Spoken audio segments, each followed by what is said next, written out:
Isn't it kind of ridiculous, insane, and scary that if you disagree with the George Floyd protests, you're considered a racist?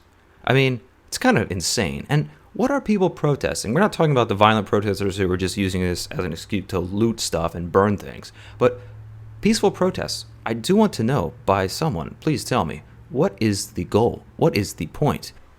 Here's one that was up there, one of these signs. The system was created for you to thrive based on the color of your skin. What are you talking about? What system? Show me a law.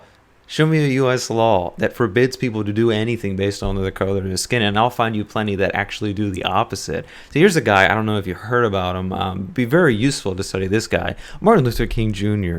He could have used this sign of yours because it would have made sense, because there was actually a system in place, segregation, among so many other things. That was a great thing to protest because it was based on the color of your skin, 100%. He really has to borrow your sign. You should email it to him. Wait, he died. He was assassinated. Yeah, right. Because what he was saying was controversial to someone who was actually a racist, an individual who was a racist.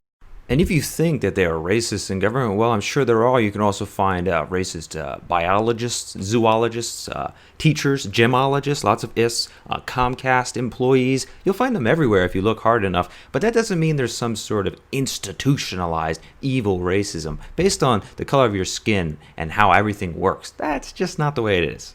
Protests can't stop individuals from being racist or have stereotypes or prejudice. It can never happen. There are 328 million people in the United States. That's an unbelievably large number that we can't even comprehend how many millions is. It's such a large number. Tens of thousands of cops, countless arrests daily that end, you know how they end? Harmlessly or simply. They don't end in the death of someone.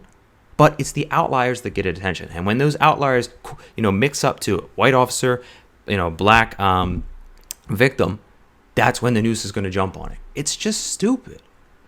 It's an individual act. And there's nothing that can be changed by that. What act of legislation could you write to stop what happened on that day from happening? I can't think of one because you can't. So what are you protesting?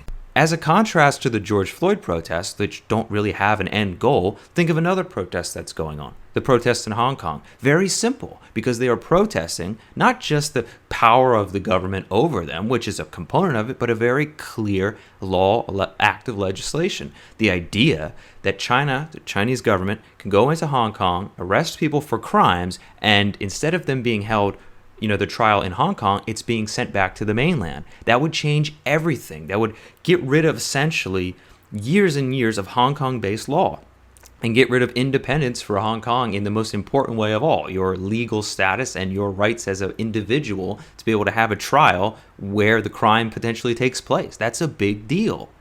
And that's obvious and that's clear. And there's no similarity with the George Floyd protests because there's nothing clear. There's nothing to actually protest that's tangible. And again, I'm just asking, is anybody seeing this nonsense? And the reason I ask this is because I'm not allowed to ask this question at where I work. And it's really bizarre because it's playing out almost like a Salem witch trial, almost like the days of the Red Scare where oh wait, he's a communist. And then the communist needs to defend himself. The suspected communist is like, oh no, I'm not. And just prove it. And it's like, that's what's happening right now. Kids are being taught that it's oh well, there's white privilege and you need to accept this fact and that black people are treated unfairly and white people get things that black people don't. It's you do realize the generalizing statement you're making, that's utterly ridiculous. The assumption that black people can't be racist and white people are the only racist and all this other stuff. And it's oh no, but the historical precedents behind it. It's wait a second. So you're blaming white people for the potential acts of individual white people from the past. Let me see if I got that right. Yes, well, it's an unfortunate historical truth. It doesn't matter. Again, you are you. You have a name and you have the ability to think for yourself and you make actions and you can be judged by those actions and your words, not by what your ancestor did hundreds of years ago or even 50 years ago. And it's just so annoying because I try to tell people, it's just people are people. And it's going to happen to everybody in the right situation. It's oh, well, you don't know what racism is. Of course they do. Everybody does. And if you don't, you can easily find yourself in a situation in which someone is going to be racist based on the statistics. I taught before. I was teaching Elementary school students at a school where I was the only white teacher, only non-black teacher, and all the students were black. And I specifically remember this, I'll never forget it. Kind of got in an altercation with a student, and at the end of it, he said, "I refuse to listen to you." And it was like, why, what's going on, what's wrong? He was like, "Because you're white." And I'll never forget that, because I wasn't angry at the kid for that. I didn't feel like, wow, this kid is so racist. I remember thinking, dang, where did he get this idea? Was it from media? Was it from somebody older? Was it from his parents? Right? And that killed me, because I knew that if that attitude continues up until like teenage adulthood, it's probably never going to leave him. Right? But protesting it won't change that. It won't change anything. In fact, these protests are only going to motivate that student to think, yeah, white people are the problem. White people are bad. I see a white police officer, he means to harm me.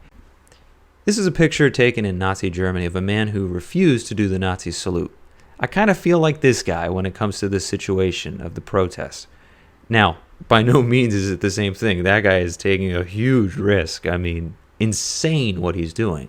But also, how many people in that crowd actually believe in the Nazi Party and its ideals? How many people are just doing it because it seems the thing to do? Because if I don't do it, I'm going to be, not like everybody else. If I don't retweet that thing that late show talk show host did about how, yeah, I support the protests. You haven't thought about what the protests are doing or what the actual point of it is, but you feel like if I don't, people are going to see me as a racist. Or maybe if I do tweet this, people are going to see me as a hero. Yeah, because I support this. It's such a simplistic, stupid view. Like good, this is bad. There's no gray in between. And also, yet again, what is the goal? What is the mission? I could talk about this forever because it's a big topic. But I think at this point, everything I could say that would make people understand what I'm trying to say has basically been said. Thanks for watching.